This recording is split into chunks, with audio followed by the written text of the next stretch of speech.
सदा वसन्तं हृदयारविन्दे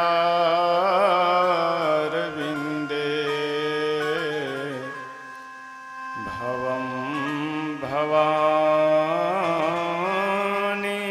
सहितं नमामि।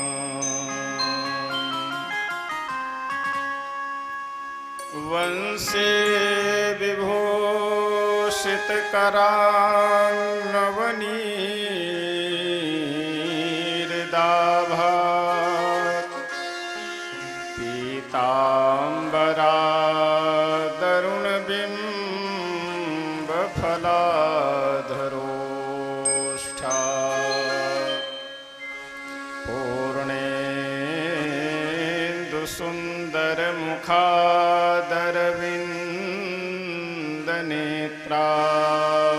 पूर्णेन्दुसुन्दरमुखादरविन्दनेत्रात् कृष्णात् परं किमपि तत्त्वमहं न जाने।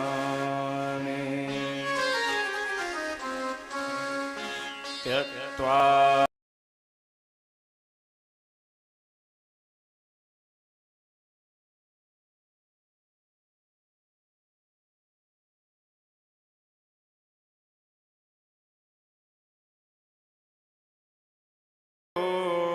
मुख्यं श्रीरामदूतं शरणं प्रपद्ये।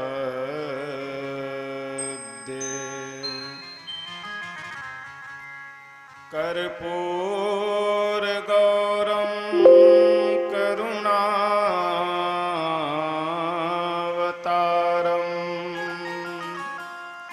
संसारसारं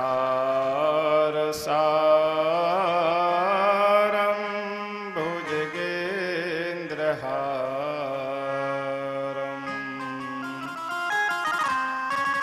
सदा वसन्तं हृदयारविन्दे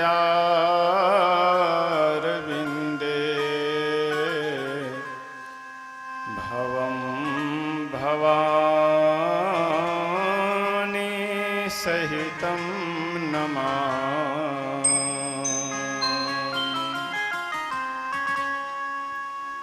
वंशे विभूषितकरान्नवनीर्दाभात् पीताम्बरादरुणबिम्बफलाधरोष्ठात्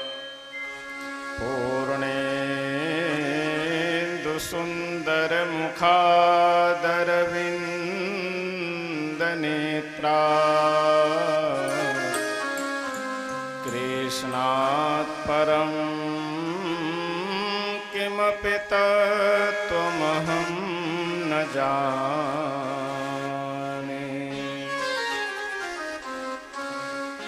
त्यक्त्वा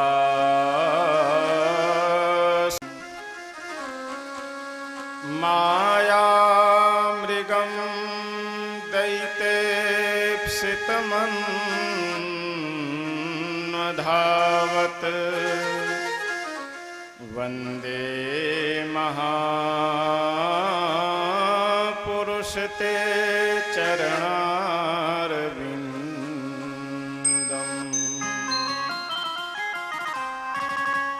रामं रामानुजं सीतां भरतं भरतानुजम्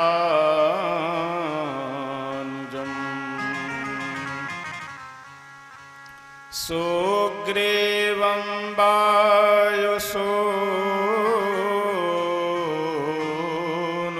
च प्रणमामि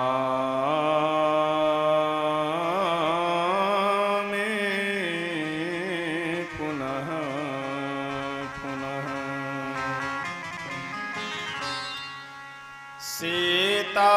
सीतानाथ समा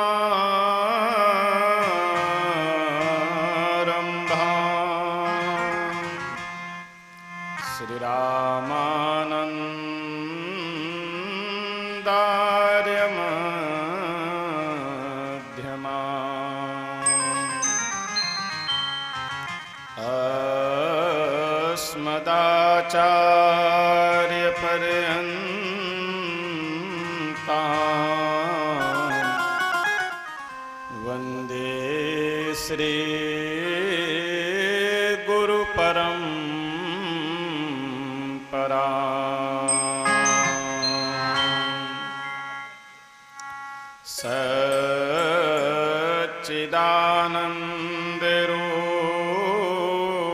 सच्चिदानन्दरूपाय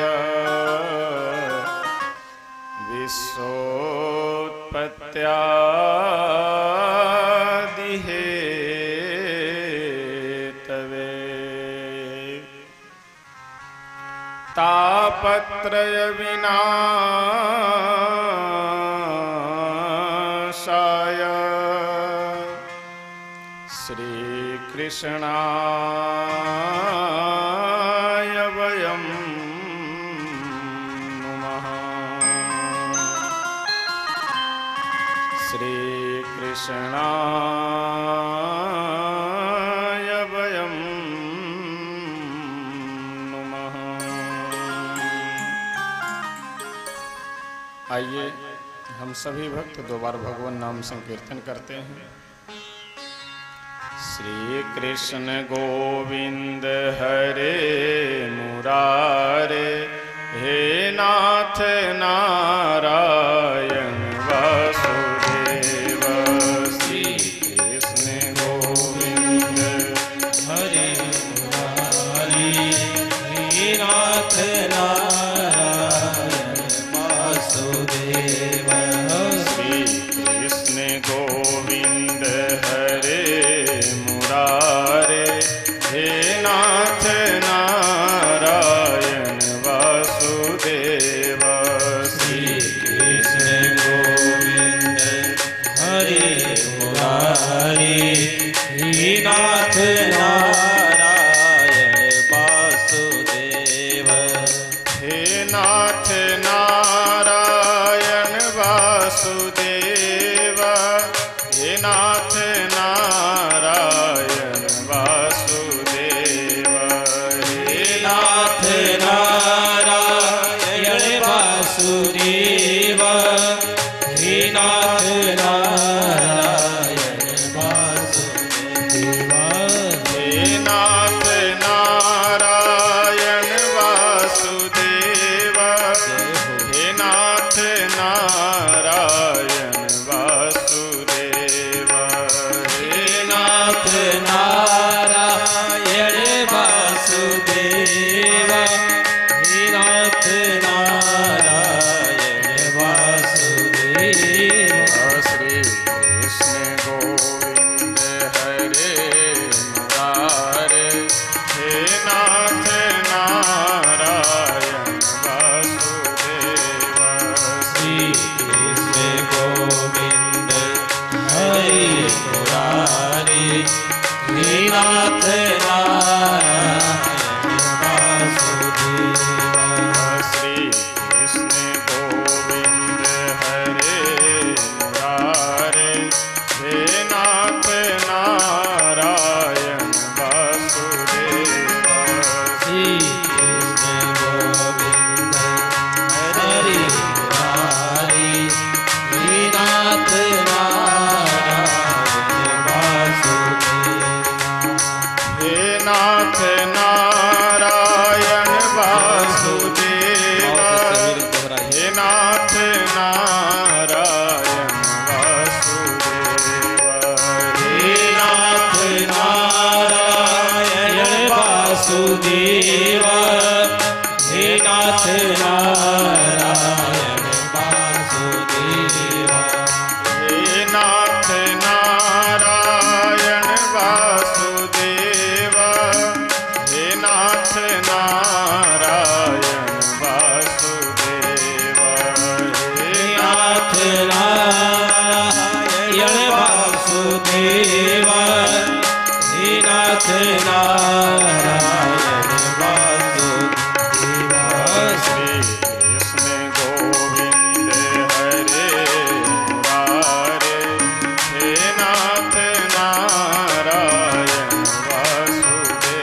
राधा कृष्ण भगवान की जय। श्री वृंदावन धाम के जय। श्री यमुना मैया के जय। श्री अयोध्या धाम के जय। श्री सरयू मैया के श्री मिथिला धाम के श्री कमला विमला के श्री हनुमान जी महाराज के श्री शंकर भगवान के श्रीमद्भागवत भगवान के जय जय सीताराम।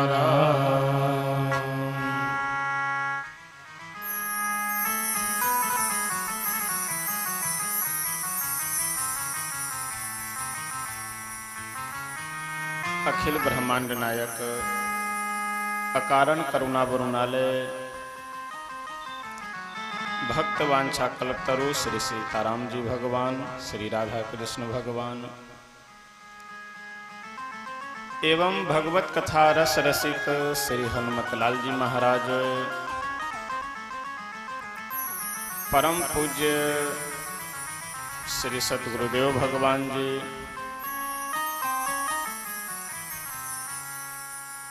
एवं इस श्रीमद् भागवत कथा सप्ताह ज्ञान यज्ञ के मुख्य आयोजक, मुख्य यजमान हमारे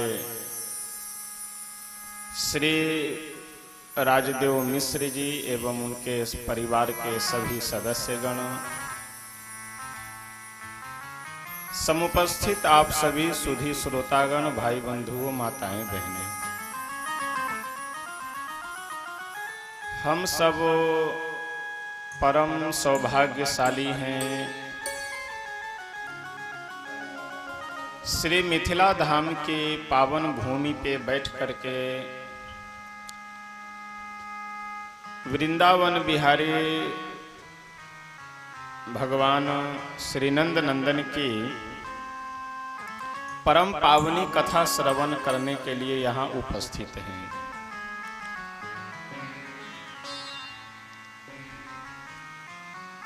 जिस भूमि पे हम सब बैठे हुए हैं अथवा जितने लोगों की यह जन्मभूमि है, आप सब, हम सब श्री जनक नंदिनी जानकी जी के कृपा पात्र हैं। क्योंकि इस पूरे संसार में जितने भी भक्त हैं, वे सभी भक्त भगवान का दर्शन करने के लिए भगवान के पास चल करके जाते हैं।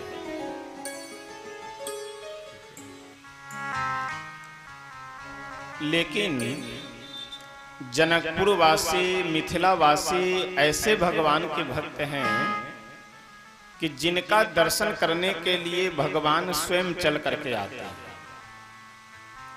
पूरे संसार में कोई भी ऐसा तीर्थ नहीं है कि जहां भगवान स्वयं चल करके जाते हैं।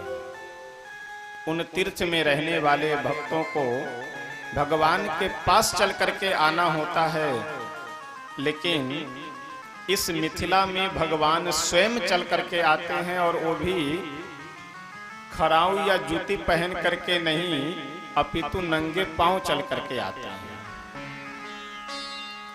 लेकिन यह सब विषय श्री राम कथा का है, किंतु भूमि की महिमा के कारण मैं थोड़ा सा यहाँ पर वर्णन करना चाहता हूँ। स्वाभाविक जैसे पुरुषों को विशेष लगाव केवल अपने जन्मभूमि से, अपने घर से होता है, लेकिन महिलाओं में वह लगाव, वह प्रेम बट जाता है। आधा प्रेम तो अपने मायके से रहता है और आधा प्रेम अपने घर से, जो ससुराल है यहाँ घर से रहता है। तो यह जनकपुर जो है वैसे तो एक सामान्यतः गुण है, प्राकृत गुण है यह कि अधिक प्रेम महिलाओं को अपने मायके से होता है, स्वाभाविक लगाव रहता है। तो यह जो जनकपुर है, मिथिला धाम है, यह हमारी श्री जनक नंदिनी जानकी जी का क्या है, मायका है। तो एक भजन की पंक्ति है कि नैहर पर सबके अनुराग हम मिथिलापुर वासी। यदि हम प्रभु को प्राप्त करना चाह रहे हैं, यदि हम भगवान को प्राप्त करना चाह रहे हैं, यदि हम श्री राघवेंद्र सरकार को प्राप्त करना चाह रहे हैं, तो मिथिला से संबंध जोड़ लेना ही पर्याप्त है। यानी मिथिला से यदि संबंध जुड़ गया तो समझ लीजिए कि श्री किशोरी जी से जानकी जी से संबंध जुड़ गया, और जानकी जी से संबंध जुड़ गया तो भगवान कभी फिर उसे अस्वीकार कर ही नहीं सकते। तो हम सब परम सौभाग्यशाली हैं कि श्री मिथिला धाम की भूमि पे बैठ करके श्रीमद् भागवत महापुराण की कथा श्रवण कर रहे हैं। आज तृतीय दिवस की कथा श्रवण करने के लिए हम सब यहाँ पर उपस्थित हैं। कल के प्रसंग में हम सभी भक्त श्री भागवत महापुराण की महिमा श्रवण किए थे, और भगवान श्री द्वारिकाधीश अपने सभी पांडवों से विदा लेकर के द्वारिकापुरी पहुंचते हैं। यह प्रसंग हम लोग कल श्रवण कर रहे थे। पितामह भीष्म जी को दर्शन देने के लिए जाते हैं, उत्तरा के गर्भ की रक्षा करते हैं, अश्वत्थामा के क्रोध से, अश्वत्थामा के चलाए हुए ब्रह्मास्त्र से, आदि आदि प्रसंगों का हम सब कल श्रवण लाभ प्राप्त किए थे। कल वाणी को विराम दिया गया था। भगवान श्री द्वारिकाधीश अपने द्वारिकापुरी के लिए प्रस्थान करते हैं, और द्वारिका में उनका बहुत ही भव्य दिव्य स्वागत किया जाता है। जितने भी द्वारिकावासी हैं वे सभी अत्यंत हर्षित होकर के, अत्यंत आनंदित होकर के श्री द्वारिकाधीश भगवान की आगमन पे द्वारिका में, क्योंकि बहुत समय व्यतीत होने के बाद द्वारिकापुरी में पहुंचे हैं, तो इसलिए बहुत ही श्रद्धा भाव, समर्पण और उत्साह पूर्वक श्री द्वारिकाधीश भगवान का द्वारिकापुरी में स्वागत किया जाता है। इधर धीरे धीरे समय व्यतीत होता गया। समय होने पर उत्तरा के गर्भ से अभिमन्यु पुत्र परीक्षित जी का जन्म होता है। वैसे इनके कुंडली के अनुसार तो सभी आचार्यगण जो भी ज्योतिषी थे वे सभी इनका नाम रखते हैं विष्णुरात।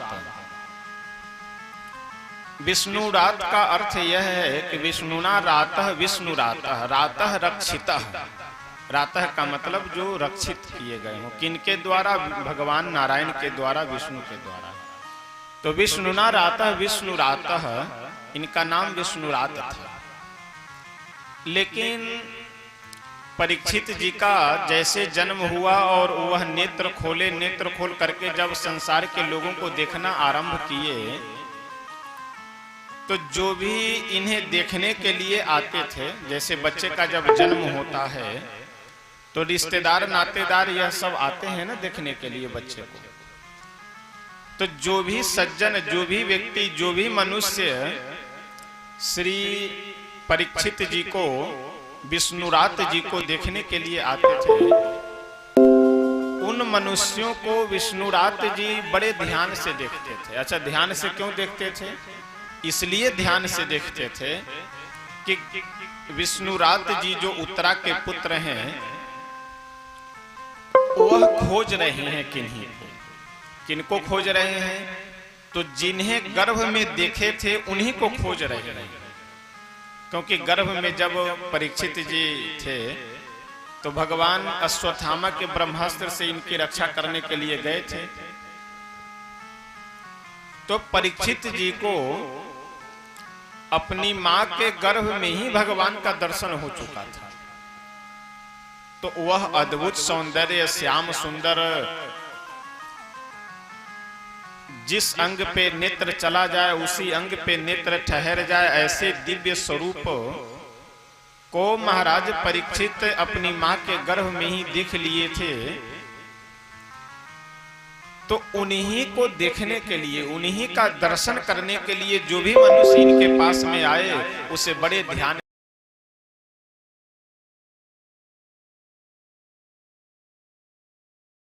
यह देखते थे कि कहीं यह वही तो नहीं है कि जिनको मैं गर्भ में देखा था। लेकिन फिर जब दोनों की तुलना करें, जिनको गर्भ में देखा था और सामने जो खड़े हैं, तो फिर अपनी दृष्टि हटा लेते थे। तो इसलिए चारों तरफ देखने के कारण इनका, वैसे नाम तो विष्णुरात था, लेकिन चारों तरफ देखने के कारण इनका नाम एक दूसरा हो गया परीक्षित।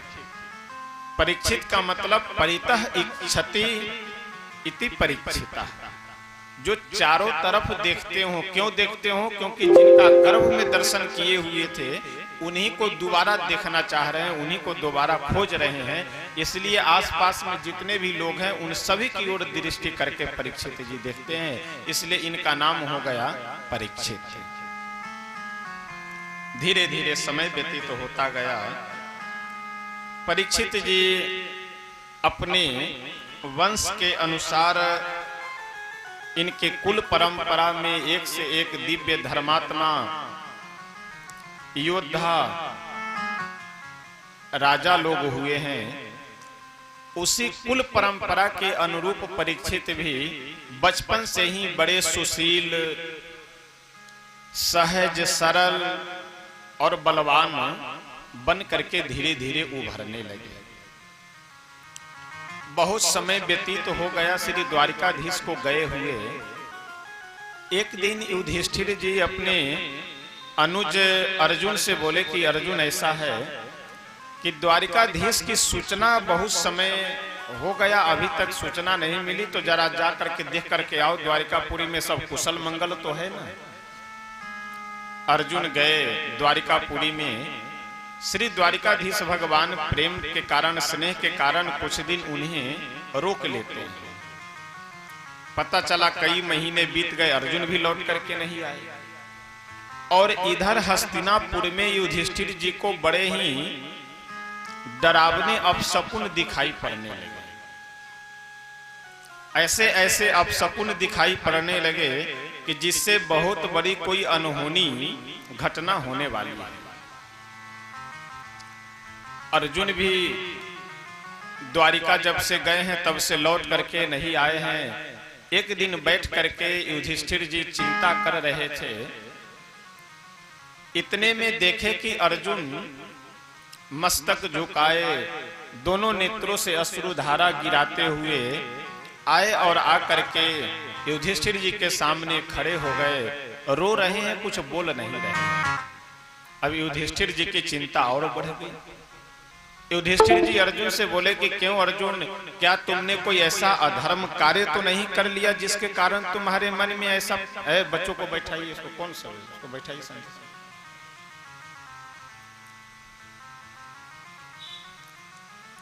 कोई ऐसा तुमने ना करने योग्य कार्य तो नहीं कर लिया? तुमने कोई अधर्म तो नहीं कर डाला जिसके कारण तुम्हें इतनी चिंता हो रही है? अर्जुन बोले कि नहीं नहीं मेरे बड़े भाई, मैंने कोई अधर्म नहीं किया है, लेकिन हम लोगों के जीवन में बहुत बड़ी विपत्ति आ चुकी है कि वंचितोहम महाराजा। हे महाराज युधिष्ठिर, हम लोग वंचित हो गए। किनसे वंचित हो गए? तो श्री द्वारिकाधीश से हम लोग वंचित हो गए। मृधे मृधे नेक महारथास्त्रतो, जो हम लोगों की पग पग पे रक्षा किए हैं। जब हम लोग जुआ खेलते समय दुर्योधन से हार गए और उस द्यूत क्रीड़ा में, जुआ में महारानी द्रौपदी को भी जब हम लोग हार गए और द्रौपदी को बचाने में हम सब सक्षम नहीं थे, उस समय द्रौपदी की लज्जा की जो रक्षा किए श्री द्वारकाधीश, वो हम लोगों को छोड़ करके चले गए, उनसे हम लोग वंचित हो गए। जब वनवास के क्रम में श्री दुर्वासा जी हम लोगों के आश्रम में पहुंचे और हम लोगों के कुटिया में उनको प्रसाद ग्रहण कराने के लिए, भोजन कराने के लिए कोई भी सामग्री, कोई भी वस्तु नहीं थी, उस समय हमारी प्रतिष्ठा को, लज्जा को बचाने के लिए जो द्वारिकाधीश भगवान आए हुए थे, उन लोगों से हम, उन श्री द्वारिकाधीश से हम लोग वंचित हो गए। यानी जीवन में जहां जहां पे द्वारिकाधीश भगवान पांडवों की रक्षा किए थे, उन सारे प्रसंगों को याद कर करके अर्जुन अपने बड़े भाई युधिष्ठिर से कह रहे हैं कि ऐसे श्री द्वारिकाधीश से हम लोग वंचित हो गए। जैसे ही युधिष्ठिर जी यह सुने कि द्वारिकाधीश भगवान इस धराधाम को परित्याग करके चले गए, अर्जुन बताए कि जब मैं द्वारिकापुरी से चलने लगा तो श्री द्वारिकाधीश हमसे बोले कि हमारी धर्म पत्नियों को, यानी 16,108 की जो संख्या है, इन सब को लेकर के तुम चले जाओ हस्तिनापुर, क्योंकि मैं परम धाम गमन करूंगा और यह द्वारिकापुरी जो है समुद्र में डूब जाएगी, तो इसलिए मेरी सारी धर्म पत्नियों को लेकर के तुम चले जाओ द्वारिकापुरी। जब मैं श्री द्वारिकाधीश के धर्म पत्नियों को लेकर के आ रहा था तो रास्ते में सामान्य भील लोग आए और मुझे पराजित कर करके युद्ध में, और उन सभी स्त्रियों का हरण कर करके लेकर सब चले गए। और ध्यान दीजिएगा, ये जो भील लोग आए थे, ये भील कोई ऐसे वैसे भील नहीं थे, जंगली कोई व्यक्ति नहीं, ये साक्षात द्वारिकाधीश भगवान ही भीलों का वेश बना करके आए और सभी पत्नियों का हरण कर करके लेकर चले गए। और ऐसा किए क्यों? ऐसा इसलिए किए क्योंकि अर्जुन के मन में जो अपने गांडीव धारी होने का अभिमान था, सर्वश्रेष्ठ धनुर्धारी होने का जो अभिमान था, उसे प्रभु दूर करना चाह रहे थे। अर्जुन युधिष्ठिर से बोले कि भ्राता, जिस मेरे गांडीव के सामने बड़े बड़े देवता भी नहीं टिक सकते थे, इस पृथ्वी के बड़े बड़े महारथी योद्धा भी नहीं टिक सकते थे, वही गांडीव सामान्य भीलों के सामने स्तब्ध हो गया। वह गांडीव अपने जो उसकी विशेषता थी गांडीव की, बिल्कुल स्तब्ध हो करके अपने कार्य में वह कार्यशील नहीं हो पाया। केवल एक द्वारिकाधीश से वंचित होने के कारण हम लोगों की जो भी शक्ति थी, हम लोगों के का जो भी प्रभाव था, वह सब समाप्त हो गया।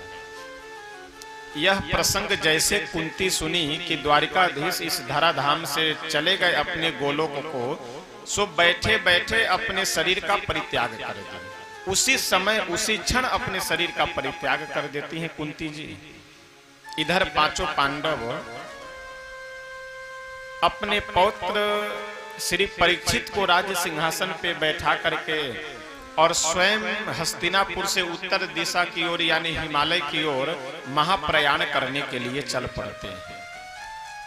अपने सारे धन संपत्ति से, अपने सारे संबंधों से अपने मन को हटा करके बिल्कुल पागल जैसा वेश बना करके महाप्रयाण करने के लिए हिमालय की ओर चल पड़े। यहाँ पे एक बहुत सुंदर प्रसंग आता है। भागवत जी में तो ऐसे वर्णन नहीं है, ये महाभारत का प्रसंग है। जब पांचों पांडव महाप्रयाण के लिए जा रहे थे हिमालय के पर्वतों पे, तो साथ में द्रौपदी जी भी थी। जब धीरे धीरे बर्फ में यानी बर्फीले पहाड़ों में आगे बढ़ने लगे युधिष्ठिर जी, तो हमारे यहाँ शास्त्रों में ऐसा प्रमाण है, कहा गया है कि यदि हमारे आपके सारे पाप नष्ट हो जाए, सारे दोष समाप्त हो जाए, तो हम सशरीर स्वर्ग जा सकते हैं। यानी शरीर को समाप्त इसीलिए करना पड़ता है, इस शरीर को नष्ट इसीलिए करना पड़ता है क्योंकि हम लोगों का इस शरीर से बहुत ही पाप हुआ है, बहुत अपराध हुआ रहता है। यदि हमारे सारे पाप अपराध समाप्त हो जाएं तो हम सशरीर स्वर्ग जा सकते हैं। ये लड़कों को इनको भगाओ, घर के ही है क्या बच्चे?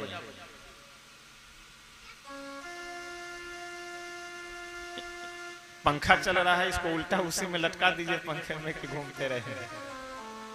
इन सबको वहीं बैठाइए।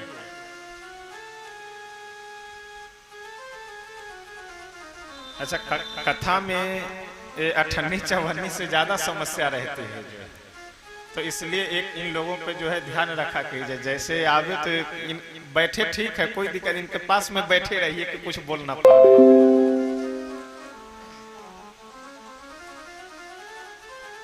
तो हम लोग कहाँ थे? यदि हमारे आपके सारे पाप अपराध समाप्त हो जाए तो हम सशरीर स्वर्ग जा सकते हैं। यदि अग्नि में कूद जाएं तो शरीर नहीं जल सकता है, यदि जल में भी हम लोग कूद जाए तो शरीर डूब नहीं सकता है। कब? जब सारे पाप समाप्त हो जाए तब। तो श्री युधिष्ठिर जी सशरीर स्वर्ग जाने के लिए महाप्रयाण कर रहे हैं। धीरे धीरे जब महाप्रयाण के क्रम में आगे बढ़े तो सबसे पीछे नकुल सहदेव थे, छोटे भाई। नकुल सहदेव का शरीर बर्फ में गलने लगा, क्योंकि अपराध हुआ है तो इसलिए सशरीर स्वर्ग नहीं जा सकते थे। भीम जी अपने बड़े भाई धर्म स्वरूप युधिष्ठिर जी से पूछे कि भैया नकुल सहदेव का क्या अपराध है, क्योंकि हमें तो जहां तक ज्ञान है कि नकुल सहदेव से तो कोई अधर्म नहीं हुआ है। युधिष्ठिर जी बोले कि भीम, नकुल सहदेव का और कोई अपराध नहीं है, एक ही अपराध है कि इसे अपने रूप का बहुत अभिमान था। अच्छा, पांचों पांडवों में नकुल सहदेव बड़े सुंदर थे देखने में, तो इसलिए नकुल सहदेव को ये लगता था कि अन्य तीनों भाइयों से हम सुंदर हैं देखने में, तो इन्हें रूप का बड़ा अभिमान रहता था। और किसी भी वस्तु का अभिमान करना यह पाप है, अपराध है। क्यों? क्योंकि अगर हम उस वस्तु का अभिमान करेंगे तो एक दूसरे को नीचा दिखलाने का प्रयास करेंगे। यदि हम धन में बड़े हैं तो जो हमसे धन में कमजोर होगा उसे हम लोग नीचा दिखलाएंगे। तो एक दूसरे का अपमान करना ये क्या है? ये अपराध है। युधिष्ठिर जी बोले कि नकुल सहदेव को अपने रूप का बहुत अभिमान था, इसलिए सशरीर यह स्वर्ग नहीं जा सकते। वहां से जब धीरे धीरे आगे बढ़े तो अर्जुन का भी शरीर बर्फ में गलने लगा। भीम जी युधिष्ठिर जी से पूछे कि क्यों भैया, ये अर्जुन का क्या अपराध था? युधिष्ठिर जी बोले कि ऐसा है, अर्जुन का और कोई अपराध नहीं, इसे भी अभिमान था। किसका अभिमान? तो अपने गांडीव धनुष का अभिमान था कि हम सर्वश्रेष्ठ धनुर्धर हैं, मेरे पास गांडीव है जिस गांडीव के सामने बड़े बड़े महारथी भी नहीं टिक सकते। यद्यपि यह बल, यद्यपि यह शक्ति तो श्री द्वारिकाधीश की कृपा से, भगवान की कृपा से मिली हुई थी, लेकिन अर्जुन अपने मन में यह निरर्थक अभिमान पाल रखा था कि हम सर्वश्रेष्ठ धनुर्धर हैं, इसलिए अर्जुन भी सशरीर स्वर्ग नहीं जा सकते। वहां से जब आगे बढ़े तो रास्ते में द्रौपदी जी जो चल रही थी, द्रौपदी जी का भी शरीर बर्फ में पिघलने लगा, गलने लगा। भीम जी युधिष्ठिर जी से पूछे कि क्यों भैया, ये द्रौपदी का क्या अपराध था? द्रौपदी थी तो आपकी धर्म पत्नी है और आप साक्षात धर्म स्वरूप हैं, तो द्रौपदी से तो कोई ऐसा अधर्म हुआ नहीं। युधिष्ठिर जी बोले कि ऐसा है, द्रौपदी जी से और कोई अपराध तो नहीं हुआ है, लेकिन एक अपराध इनका भी है। जैसे धर्मानुसार, धर्म के अनुरूप इनके 5 पति थे, हम पांचों भाई इसके पति हैं।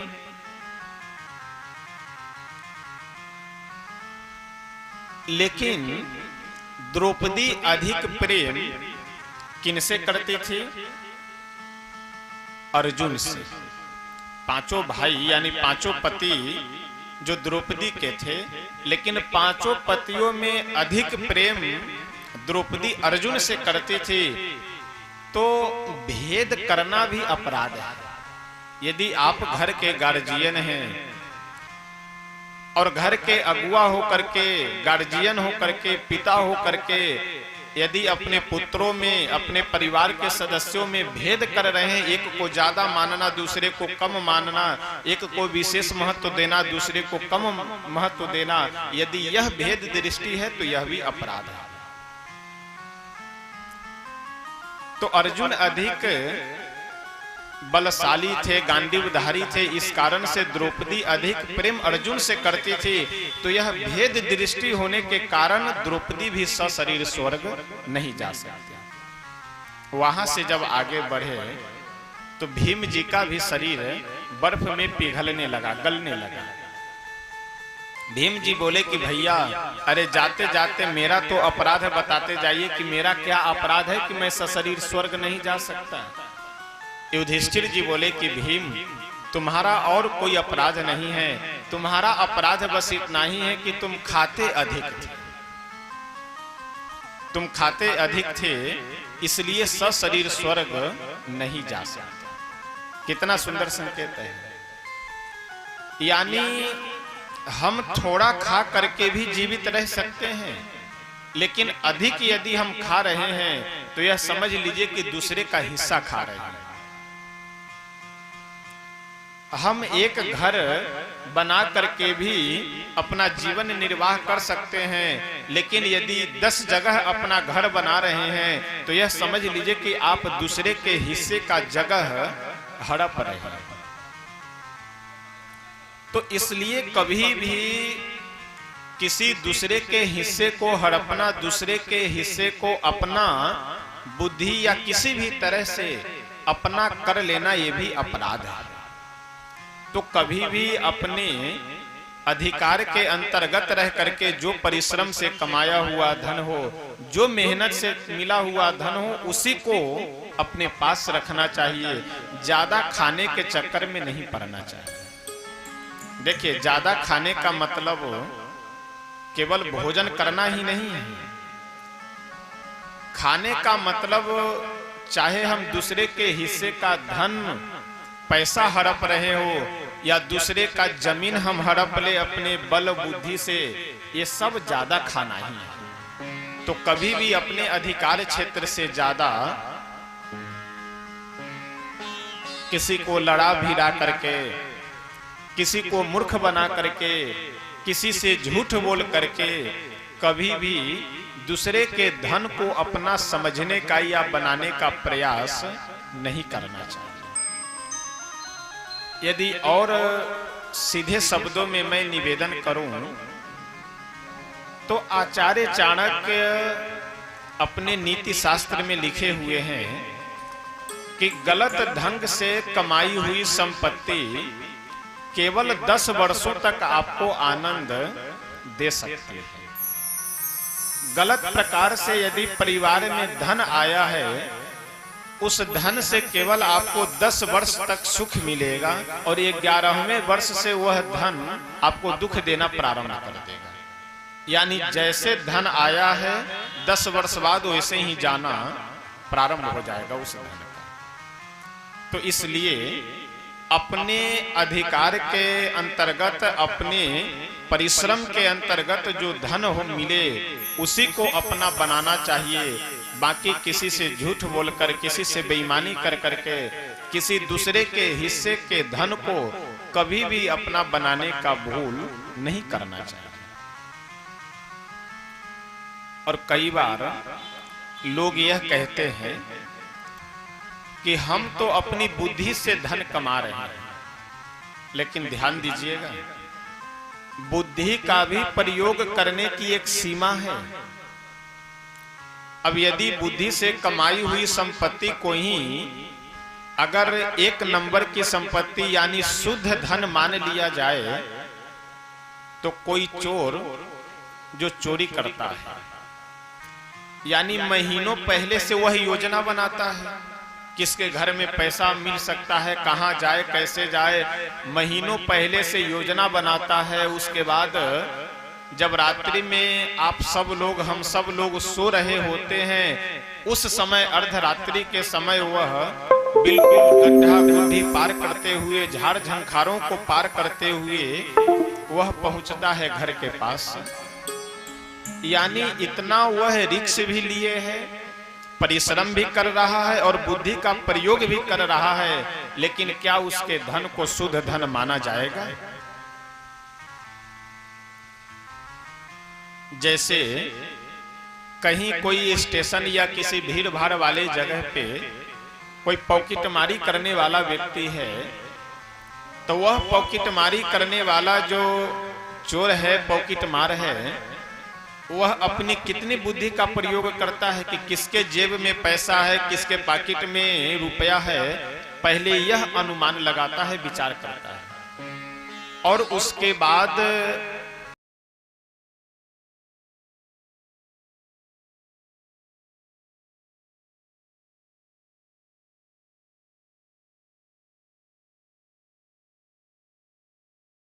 वह जा करके उसके पॉकेट काटने का प्रयास करता है। और उसके प्रयास में भी आप विचार कीजिए कितना बड़ा रिस्क है कि यदि कहीं पकड़ा गया तो वहां इतने लोग रहते हैं कि एक एक थप्पड़ यदि उसको मार दे तो उसका कल्याण हो जाएगा। अपने बुद्धि का इतना प्रयोग कर रहा है, रिस्क भी लिए हुए है, तो क्या उसके पॉकेटमारी को अच्छा काम कहा जाएगा? क्या वह पॉकेटमारी करके जो धन कमा रहा है, पैसा कमा रहा है, उस पैसे को आप शुद्ध पैसा कहेंगे? तो इसलिए अपने मन में कभी यह भूल नहीं रखनी चाहिए कि हम अपनी बुद्धि से कमा रहे हैं। अगर बुद्धि का प्रयोग आप दूसरों को बेवकूफ बनाने में कर रहे हैं तो यह पैसा, यह धन ठीक नहीं है। बुद्धि का प्रयोग करके आप किसी के, दूसरे के खेत को, जमीन को हड़प ले रहे हैं, यह शुद्ध धन नहीं है। बुद्धि का मतलब यह है कि हम परिश्रम से अपने बुद्धि का प्रयोग करते हुए जो धन कमाते हैं वही धन आपके लिए कल्याणकारी और आपके परिवार के लिए कल्याणकारी हो सकता है।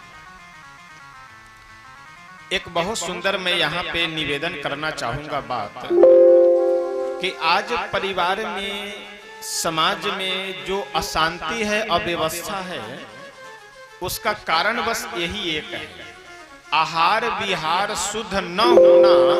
यही कारण है परिवार और समाज में अशांति का। गलत प्रकार से परिवार में धन आ रहा है और भोजन आदि की भी जो व्यवस्था है वह भी अब बिल्कुल बिगड़ चुकी है। कहीं भी बैठ करके खा लेना, किसी के साथ बैठ करके खा लेना, एक ही थाली में बैठ करके एक दूसरे का जूठन खा लेना, यह जो भोजन की अव्यवस्था है, यही विचार को बदलने का सबसे बड़ा कारण है। और बुद्धि बिगड़ने का दूसरा कारण गलत प्रकार से जो घर में धन आ रहा है, यह धन है।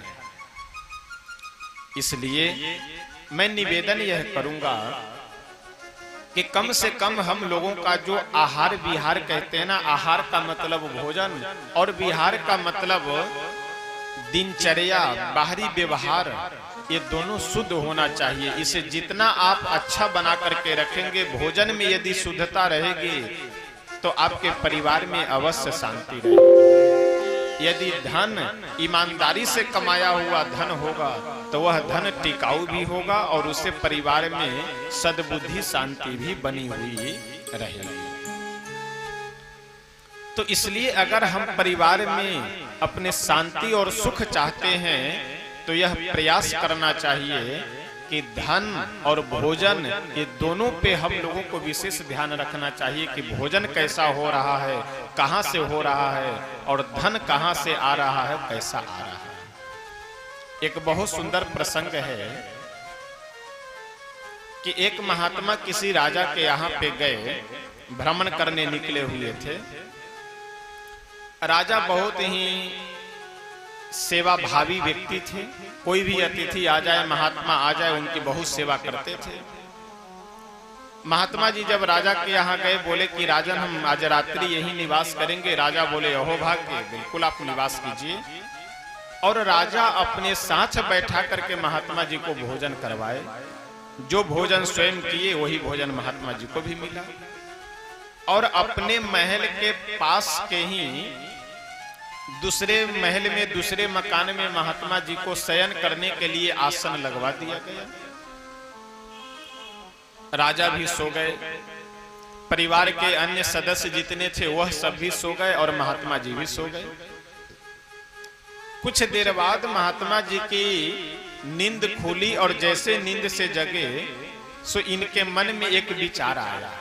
विचार यह आया, महात्मा जी सोचे कि राजा जो थे मुकुट पहने हुए थे सोने का, और राजा का जो वह मुकुट था सो बहुत कीमती मुकुट था। यदि उस मुकुट को हम चुरा करके लेकर चले जाएं तो हमें जीवन भर कहीं इधर उधर भटकना नहीं होगा, हमारा जीवन आराम से सुख से पार हो जाएगा। अब ध्यान दीजिएगा, अभी महात्मा बने हैं, कहीं कोई संग्रह की बात नहीं है, लेकिन अब मन में भाव क्या जागृत हो रहा है कि राजा का मुकुट बहुत ही कीमती और बहुत मूल्यवान है। तो मुकुट को यदि हम चुरा ले तो मेरे पास बहुत धन, बहुत पैसा इकट्ठा हो जाएगा। और अपने आसन से उठे, गए राजा के महल में। राजा पलंग पे सोए हुए हैं, उसी के पास में टेबल पे मुकुट रखा हुआ है। मुकुट को उठाए महात्मा जी, अपने झोली में रखे और लेकर के महल से निकल कर चले गए। प्रातः काल की बेला में जब राजा जगे तो देखे कि मुकुट है ही नहीं। अब पूरे महल में अफरा तफरी मच गई कि राजा साहब की मुकुट चोरी हो गई। और चोरी करने वाले कौन? तो एक साधु बाबा मिल गए चोरी करने वाले। लेकिन राजा अपने सभी सेवकों को यह मना कर दिए कि इसकी चर्चा मत करो, नहीं तो समाज में बदनामी होगी। महात्मा जी तो निकल गए रात्रि में। प्रातः काल की बेला में शौच आदि से निवृत्त होकर के जब स्नान किए, पूजा पाठ कर लिए, उसके बाद महात्मा जी के मन में बहुत पश्चाताप होने लगा कि बताओ, हम साधु बने हैं, भगवान के भक्त हैं, और फिर ये चोरी जैसा जघन्य अपराध हम कर लिए हैं, ये कितने दुख की बात है। महात्मा जी मन में पश्चाताप करते हुए पुनः उस मुकुट को लेकर के राजा के पास आए। और राजा अपने दरबार में बैठे हुए कुछ विचार कर रहे थे अपने राज्य के कुछ कार्यों पे। महात्मा जी गए, जाकर के राजा को मुकुट दिए और बोले कि राजन हमें यह बताओ कि रात्रि में जो हम लोग भोजन किए थे वह अन्न कहां से आया था? ध्यान दीजिएगा। महात्मा जी राजा से बोले कि राजन हमें यह बताओ कि रात्रि में जो भोजन किया गया था वो अन्न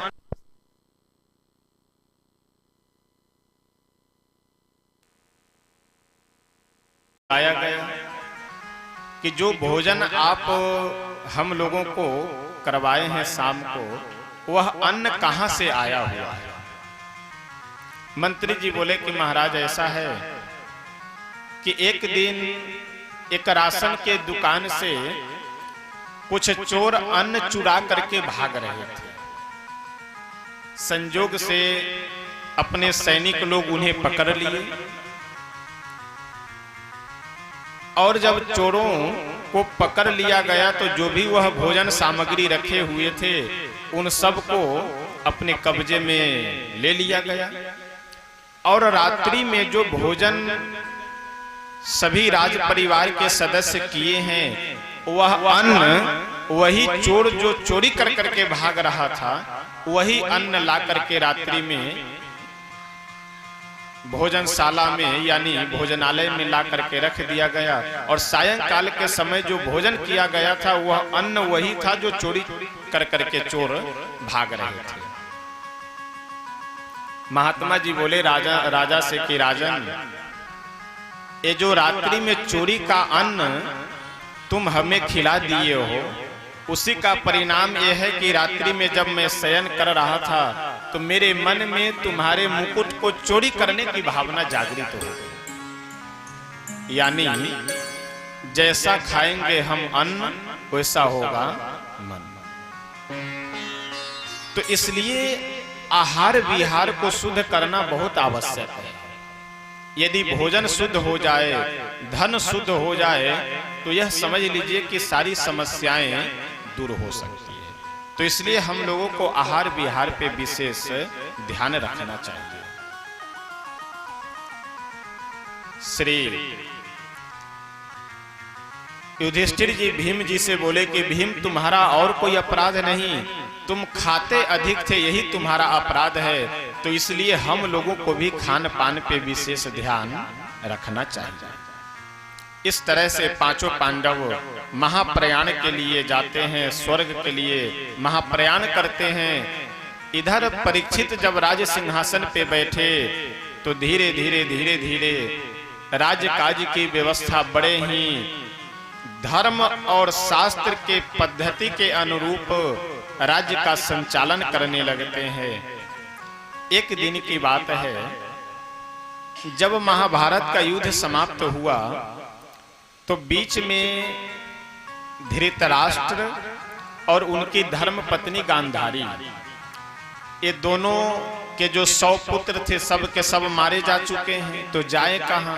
तो पांडवों के पास ही ये धृतराष्ट्र और गांधारी दोनों पति पत्नी रह रहे थे।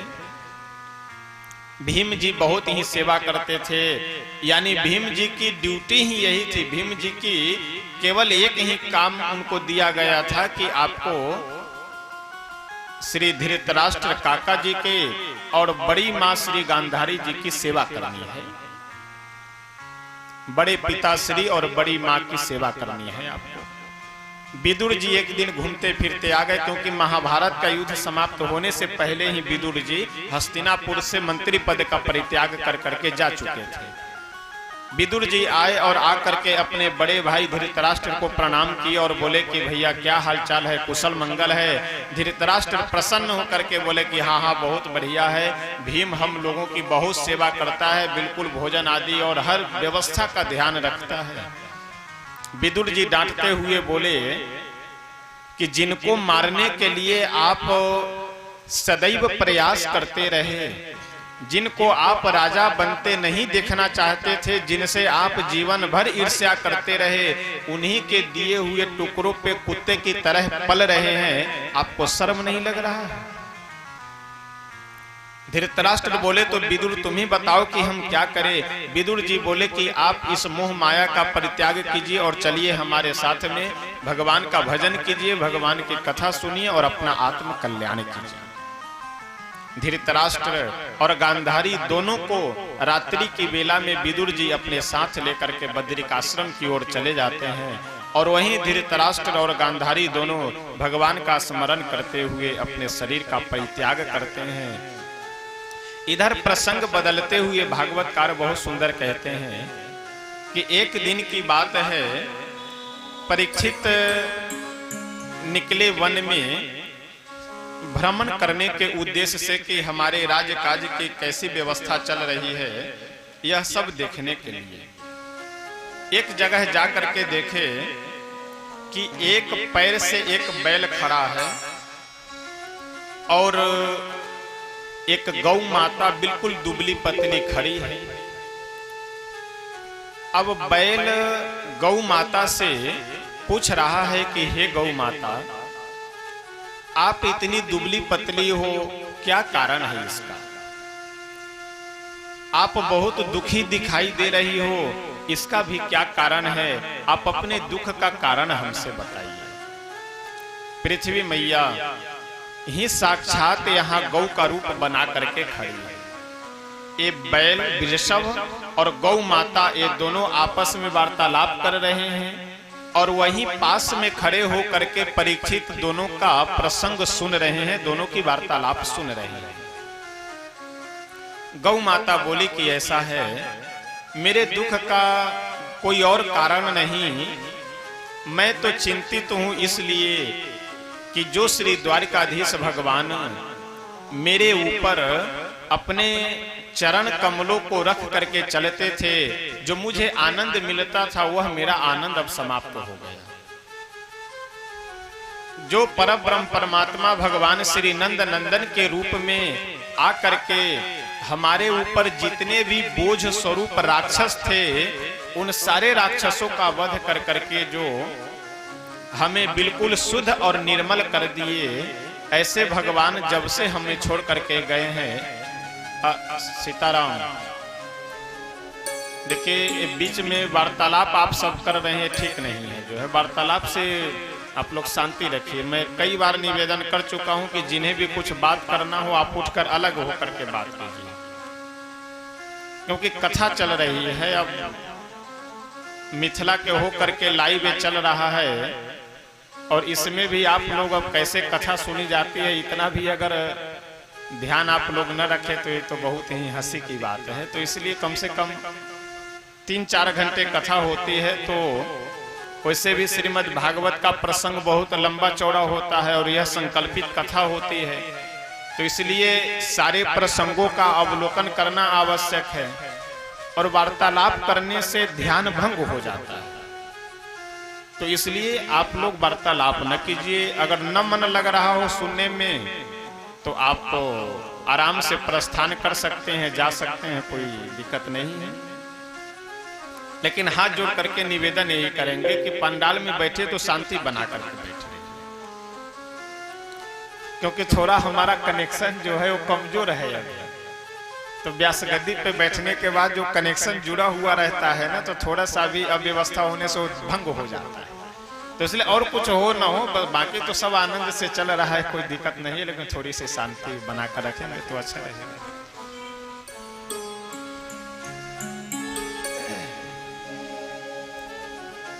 पृथ्वी मैया बोली कि ऐसा है, जब से भगवान हमें छोड़ करके इस धराधाम से गए हैं, तब से मेरा मन बहुत उदास और दुखी रह रहा है। पृथ्वी मैया बैल के रूप में धर्म से पूछी कि आपके तो 4 चरण होने चाहिए, 4 पैर होने चाहिए, यानी जैसे बैल का 4 पैर होता है ना, तो बैल के 4 पैरों में से 3 पैर नहीं है, एक ही पैर से वह वृषभ खड़े हैं। पृथ्वी मैया पूछे कि ये आपके एक पैर होने का रहस्य क्या है, एक पैर होने का कारण क्या है। बैल पृथ्वी मैया से बोले कि हे माता, मेरा जो एक पैर होने का कारण है और मेरे दुख का जो कारण है, उस कारण को मैं किसे बताऊं। इतने में परीक्षित दोनों के वार्तालाप को सुन रहे थे, वह आकर के खड़े हो गए। पृथ्वी मैया बोली कि आपके सतयुग, त्रेता, द्वापर, इन तीनों युगों में आपके 4 चरण थे। धर्म के 4 चरण हैं। कौन कौन? तो सत्य, शौच, दया और दान, ये धर्म के 4 चरण होते हैं। पृथ्वी मैया बोली कि आपके ये जो सत्य, शौच, दया, दान, ये 4 चरण थे, इनमें से 3 चरण समाप्त हो गए, केवल एक सत्य इस कलयुग में बचा हुआ है। तो आपके दुख का कारण कौन है? इतने में परीक्षित भी पहुंच गए और आकर के, अच्छा परीक्षित इसलिए गए कि पृथ्वी मैया जैसे ही यह बात पूछ रही थी कि आपके दुख का कारण कौन है, इतने में एक काला कलूटा व्यक्ति अपने हाथ में डंडा लिए हुए आया और बैल को भी मारने लगा और गौ को भी प्रताड़ित करने लगा। इसलिए नाराज होकर के परीक्षित वहां पहुंचे और उस चांडाल वेश में आए हुए पुरुष को डांटते हुए, फटकारते हुए किनारे कर करके बैल से पूछे, जो एक पैर से ही खड़े थे, कि अब आप हमसे भी बताइए कि आपके दुख का कारण क्या है। आपके 3 पैर समाप्त हो गए, इसका कारण क्या है? बैल रूप में जो धर्म, वृषभ रूप में जो धर्म थे, वह बोले कि राजन, मैं किसे अपने दुख का कारण बताऊं। कुछ लोग कहते हैं कि समय के कारण मनुष्य को दुख मिलता है, कुछ लोग कहते हैं कि प्रारब्ध के कारण मनुष्य को दुख मिलता है, कुछ लोग कहते हैं कि कर्म के कारण व्यक्ति को दुख मिलता है, कुछ लोग कहते हैं स्वभाव के कारण दुख मिलता है। तो अब मैं किसे दुख का कारण बताऊं? और देखिए, अगर विचार किया जाए तो सुख दुख किसी व्यक्ति या वस्तु से हम लोगों को प्राप्त नहीं होता है। सुख दुख हमारे मन की मान्यता है। सुख और दुख ये हमारे आपके मन की मान्यता है। बाकी किसी व्यक्ति और वस्तु से सुख दुख की हमें प्राप्ति नहीं होती।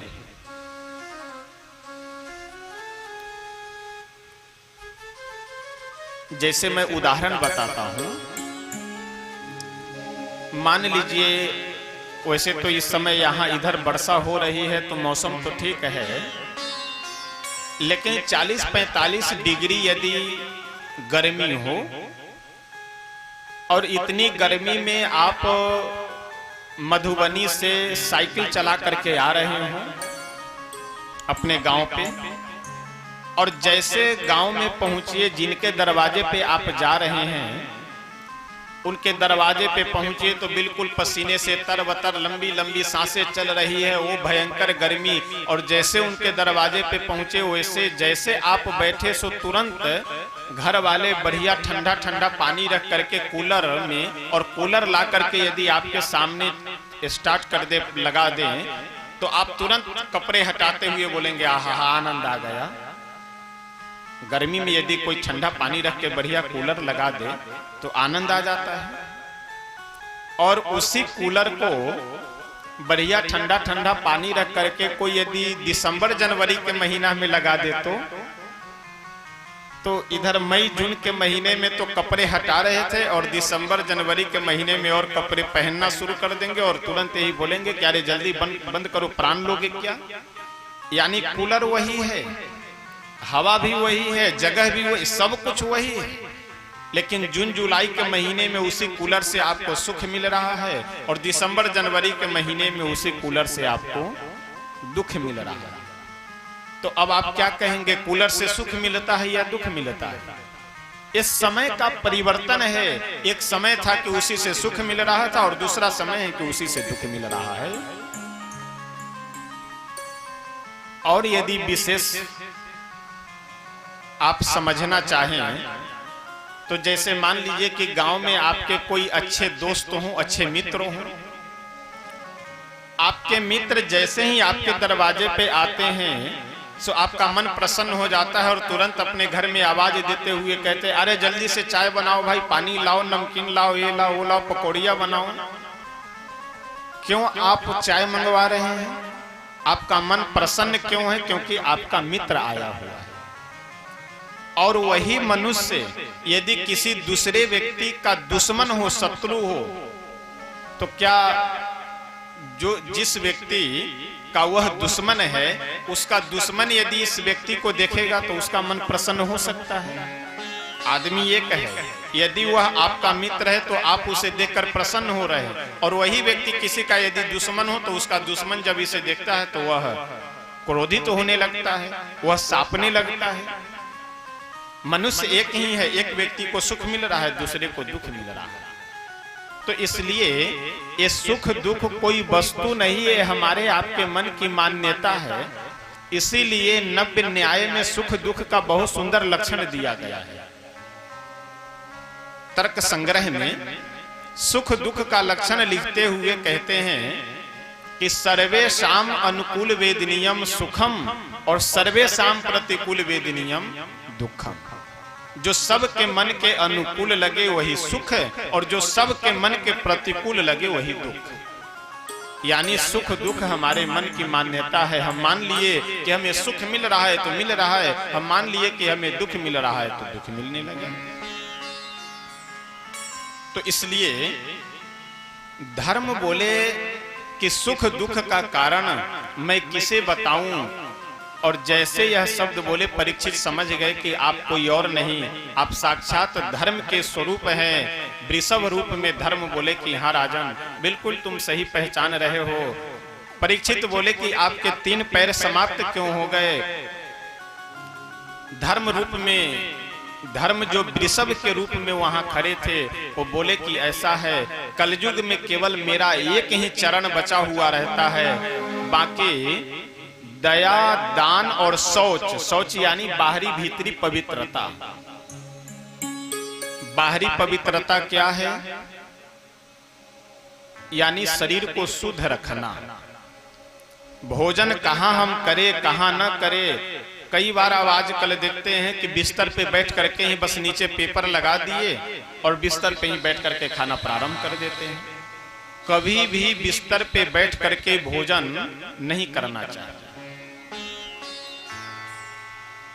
कई बार देखते हैं कि लोग भोजन करते हैं और भोजन करने के बाद उसी थाली में हाथ धुल लिए। यानी इतने कामचोर अब आजकल होते जा रहे हैं कि बिस्तर पे भी अगर भोजन कर लिए तो वहां से जा करके हैंडपंप या टोटी या कहीं बेसिंग वगैरह लगा हुआ हो तो वहां भी जा करके व्यक्ति हाथ नहीं, जहां खाए बस उसी थाली में हाथ धुल लेते हैं। ऐसा नहीं करना चाहिए। बिस्तर पे बैठ करके खाना, खाए हुए थाली में हाथ धुलना, खाने के बाद मुंह साफ न करना, मुख को जूठा रखना, हाथ को जूठा रखना, ये सब समझ लीजिए कि अपने शरीर को रोगी बनाने का और सोते समय गलत गलत स्वप्न देखने का आप व्यवस्था बना रहे हैं। तो इसलिए भोजन आदि की शुद्धता अवश्य रखनी चाहिए। न ज्यादा तो कम से कम प्रतिदिन स्नान अवश्य करना चाहिए। वैसे तो हमारे यहाँ 3 समय स्नान की विधि है, सुबह दोपहर शाम, और 3 समय यदि न कर पाए तो कम से कम 2 समय करना चाहिए, सुबह शाम, और यदि 2 समय भी न कर पाए तो कम से कम 1 समय तो अवश्य करना चाहिए। लेकिन आजकल तो महाराज ऐसे ऐसे महापुरुषों को देखते हैं कि 1-1 हफ्ते नहीं नहाते हैं, और वो भी जून जुलाई के महीने में, कि अगर वो कम से कम 2 मीटर अलग बैठा हुआ हो तो आपको पता चल जाएगा कि 10 दिन से महापुरुष स्नान नहीं किए हैं। ऐसा नहीं करना चाहिए। कम से कम और कुछ न सही तो स्नान तो अवश्य प्रतिदिन मनुष्य को करना ही चाहिए। और जो जानवर हो तो अलग की बात है, मनुष्य यदि है तो स्नान प्रति, अब किसी कारण में यदि फंसे है, किसी समस्या में यदि ग्रस्त है तो अलग की बात है, नहीं तो सामान्यतः यदि जीवन में है तो स्नान तो प्रतिदिन होना चाहिए। तो शौच, दया, दान, ये 3 चरण कलयुग में समाप्त हो जाते हैं। धर्म का एक चरण सत्य बचा हुआ रहता है। यह देख करके परीक्षित बहुत आश्चर्यचकित हुए, और जो काला कलूटा व्यक्ति गौ को और वृषभ को प्रताड़ित कर रहा था उसको डांटते हुए बोले कि अरे चांडाल कहीं का, तुम कौन हो जो मेरे राज्य में गौ माता को और वृषभ को, बैल को तुम दंड दे रहे हो, डंडे मार रहे हो, अभी मैं तुम्हारा वध कर डालूंगा। और जैसे तलवार निकाल करके परीक्षित मारने के लिए दौड़े, सो वह चांडाल वेश में जो पुरुष था आकर के परीक्षित के चरणों में गिर पड़ा और बोला कि महाराज मेरा नाम है कलियुग, और ब्रह्मा जी के जो 4 युग बनाए गए हैं, सतयुग, त्रेता, द्वापर और चौथा मेरा नंबर है, मैं कलियुग हूँ। इसलिए अब मेरा कार्यकाल प्रारंभ हो गया है, तो मैं अपना कार्यकाल प्रारंभ करने के लिए आया हूँ। परीक्षित बोले कि ऐसा है तो मेरे राज्य से बाहर जा करके अपना प्रभाव डालो, मेरे राज्य में तुम्हें नहीं रहना है। कलयुग बोला कि महाराज सारी पृथ्वी पे तो आप ही का राज्य है, तो पृथ्वी से बाहर मैं कहाँ चला जाऊंगा, कुछ आप हमें स्थान दे दीजिए। परीक्षित बोले तो ठीक है, कान खोल करके सुन लो कि तुम्हें कौन कौन सा स्थान दिया जा रहा है। जहां पे अहिंसा होती हो, यानी जहां हिंसा होती हो, यानी जीवों की हत्या की जाती हो, वहां पे तुम निवास करोगे। जहां पे लोग जुआ खेलते हो वहां तुम निवास करोगे। 2 जगह, जहां हिंसा होती हो, जहां जुआ खेलते हो, जहां पे वेश्यावृत्ति होती हो, वहां निवास करोगे। और यहाँ इस प्रसंग में एक बात ध्यान देने योग्य यह है कि महाराज परीक्षित कलयुग से क्या कह रहे हैं, जहां हिंसा होती है। और अपने समाज में एक देवी को, भगवती को या किन्हीं और विशेष देवता आदि को बलि देने की भी खूब परंपरा है। तो ऐसे मिथिला में, तो मिथिला हो गया इधर, और बंगाल है, झारखंड साइड है, इन सब क्षेत्रों में अभी भगवती को या अपने कुल देवता आदि को जहां जैसी परंपरा है तो बलि देने की परंपरा अधिक लोग चला रहे हैं। अब ये सही है या गलत है ये मैं नहीं बताऊंगा, ये सही है या गलत है जो करने वाले हैं वो समझे, बाकी शास्त्र समझे। रही बात शास्त्र प्रमाण की, तो शास्त्र प्रमाण कोई ऐसा नहीं है कि जिसके कारण बलि का आप अनुमोदन कर सके, इसे सही ठहरा सके कि बलि देना चाहे वो भगवती को दिया जाए या किन्हीं अपने कुल देवता को, यह उचित है। ये शास्त्र प्रमाण के द्वारा उचित नहीं है, लेकिन आप कर रहे हैं तो सही है गलत है ये मेरा विषय नहीं है। आप समझिए कि सही कर रहे हैं या गलत कर रहे हैं। लेकिन रही बात शास्त्र प्रमाण की, तो शास्त्र प्रमाण इसका विरोध करता है। और मैं अपने मन से नहीं बोल रहा हूं, यहाँ प्रत्यक्ष परीक्षित कह रहे हैं कलयुग से कि तुम वहां निवास करो जहां हिंसा होती हो।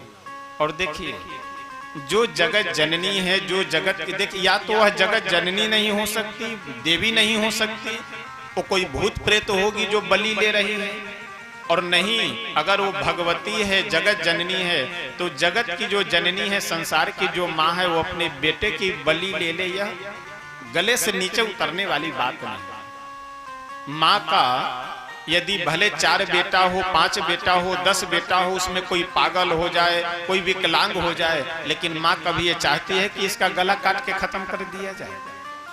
तो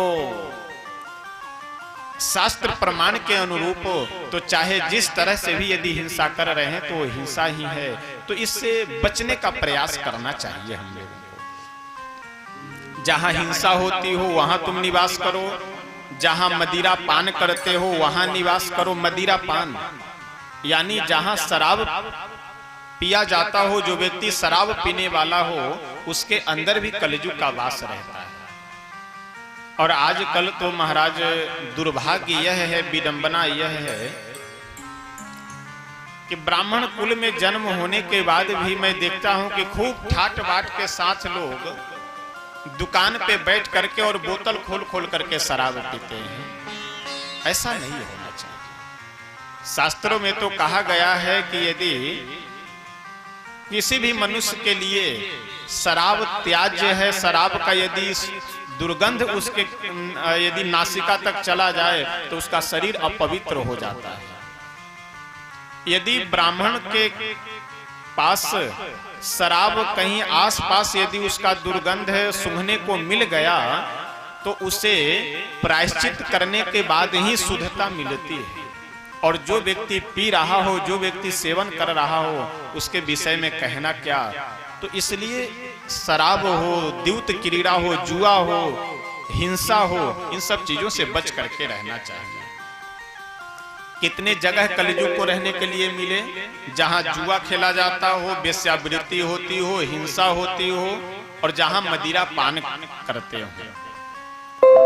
और आज परिवार में सबसे अधिक समस्या किसी कारण से है तो वह शराब के कारण समस्या उत्पन्न होती है। क्योंकि शराब पीने के बाद व्यक्ति परिवार में न तो अपने पत्नी को वह पहचान पाता है, न बेटी को पहचान पाता है, न भाई से प्रेम रख पाता है, नहीं माता पिता को वह पहचान पाता है। दरवाजे पे बैठ करके जो मन में आ रहा है वह बक रहा है, जो मन में आ रहा है वह गालियां दे रहा है। और ध्यान दीजिएगा, शराब में एक तरह का भूत नहीं रहता है, कई तरह के भूत पाए जाते हैं। एक बहुत सुंदर प्रसंग है कि प्रारंभ में जब शराब बनाया गया तो शराब बनाने वाले जो कारीगर लोग थे तो जंगल में जा करके बढ़िया एक भट्ठी बनाए, और भट्ठी बना करके उसी पे बहुत बड़ा कड़ाह चढ़ा करके और शराब बनाना प्रारंभ कर दिए। ध्यान दीजिएगा, उस वृक्ष के ऊपर 2 पक्षी रहते थे। जिस वृक्ष के पास में शराब बनाया जा रहा था उसी वृक्ष के पास 2 पक्षी रहते थे। एक का नाम था तोता और दूसरा था कोयल। अब नाम ध्यान रखिएगा तो आपको प्रसंग समझ में आ जाएगा। दो पक्षियां रहती थी, एक तोता और दूसरा कोयल, और उसी के पास दो पशु भी रहते थे, जानवर भी रहते थे, एक सिंह और दूसरा सुअर। लेकिन दुर्भाग्यवश ये तोता, कोयल, सिंह और सुअर, ये चारों जीव जा करके उसी भट्टी में जल करके दुर्भाग्यवश मर गए। और जब मरे तो इन चारों की अकाल मृत्यु हो गई, और अकाल मृत्यु होने के कारण ये चारों भूत बन गए। और जब ये चारों भूत बने तो ये हुआ कि ये सब जाएं कहां, तो उस शराब में ही चारों भूत बन करके प्रवेश कर गए, यानी उस शराब के अंदर ही भूत बन करके चारों चले गए। तो आज भी आपको देखने को मिलेगा, ये चारों भूतों का दर्शन होगा शराब के अंदर। जब व्यक्ति बोतल खोला और खोलने के बाद गिलास में पहला, क्या उसको कहते, पैक बनाना, पहला पैक जब बना करके 2-4 घूंट लिए तो वह तोता वाला भूत आ जाता है। फिर देखिए एक ही बात को कम से कम आपको 10 बार समझाएगा, समझे कि नहीं, फिर समझाएगा, फिर पूछेगा समझे कि नहीं। आप बार बार बोलते रहिए कि समझ गए, लेकिन फिर भी वह समझाता रहेगा, यानी टर टर करना, वो तोता वाला भूत आ जाता है। और दूसरा गिलास लेने के बाद, यानी दूसरा पैक जाने के बाद, वो कोयल वाला भूत आ जाता है। फिर देखिए एक से एक गजल, एक से एक फिल्मी, यानी लता मंगेशकर के गानों को रफी के आवाज में, रफी जी के गानों को लता जी के आवाज, एक से एक गजल सुनिए आप, वो कोयल वाला भूत आ जाता है।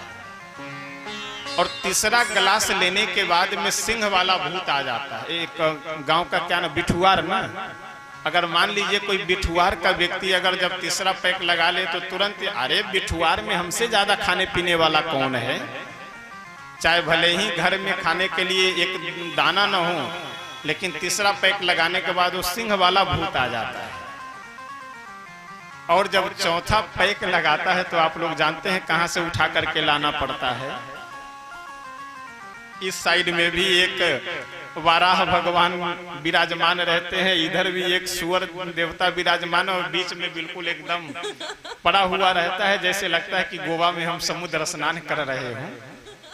कहां से उठा, और दूर से ही वो पानी का वो या तो बाल्टी से फेंक करके नहलाया जाता है, और नहीं तो मोटर चालू कर करके पाइप से उन्हें नहलाया जाता है।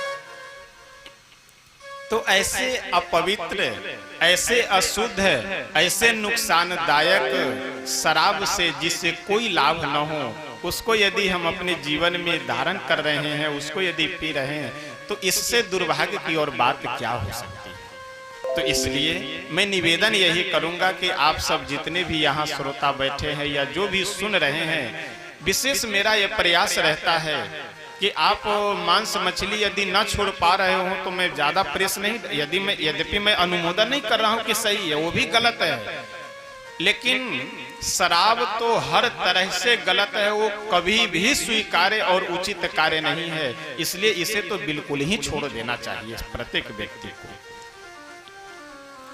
कलयुग हाथ जोड़ करके बोला कि वाह महाराज, जितने जगह दिए सब गंदे गंदे जगह दिए, अरे एक तो साफ सुथरा जगह दे दीजिए। परीक्षित बोले चलो कोई बात नहीं, तुम स्वर्ण में निवास करो, सोने में निवास करो। अब यहाँ प्रश्न यह है कि स्वर्ण का मतलब धन, तो क्या सारे धन में ही कलयुग निवास करता है? ऐसी बात नहीं है।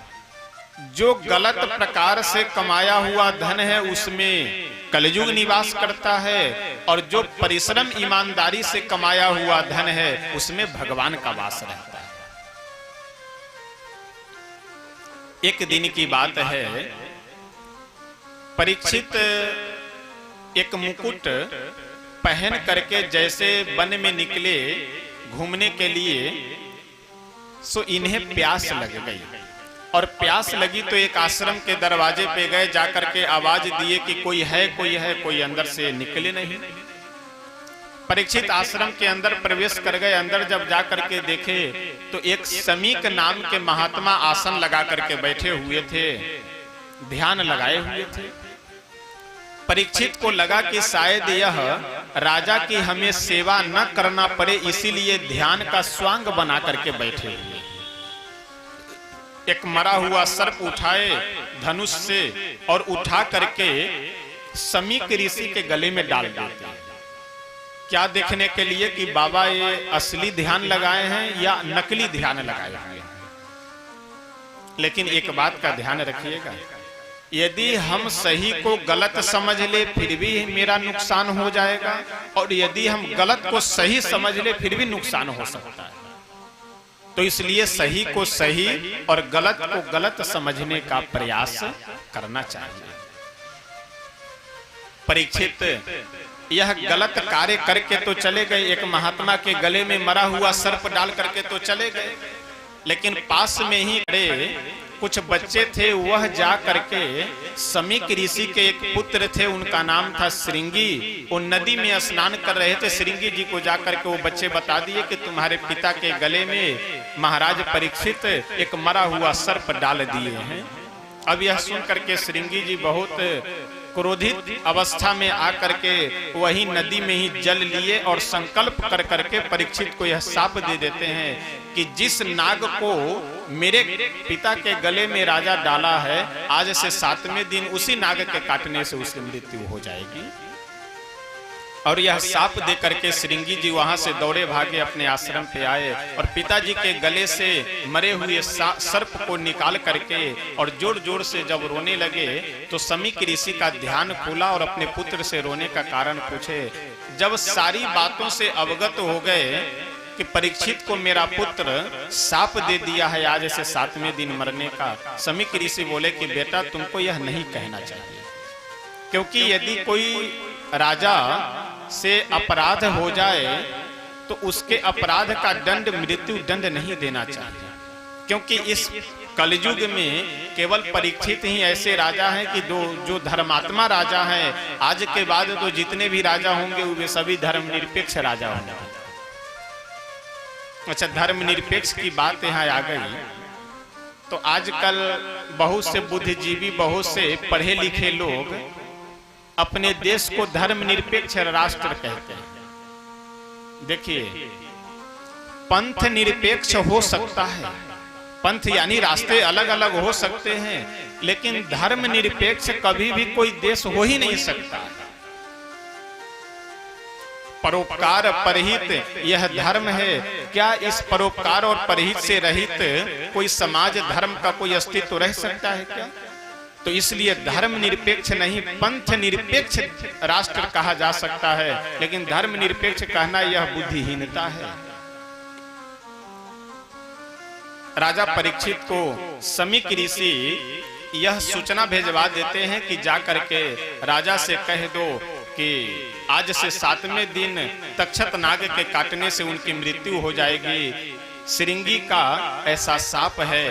परीक्षित जब यह सुने तो प्रसन्न हो गए। अभी तक दुखी थे। दुखी इसलिए थे कि जिन महात्माओं की हमें सेवा करनी चाहिए, जिन महात्मा के गले में हमें फूल की माला पहनानी चाहिए, उन्हीं महात्मा के गले में मैं मरा हुआ सर्प डाल करके आया हूँ। हमसे बड़ा दुर्भाग्यशाली और कौन हो सकता है? इसका प्रायश्चित हम क्या करें, यह विचार कर ही रहे थे कि जैसे सुने कि ऋषि श्रृंगी का शाप हमें मिला है, सो प्रसन्न हो गए कि चलो मेरे अपराध का दंड हमें मिल गया।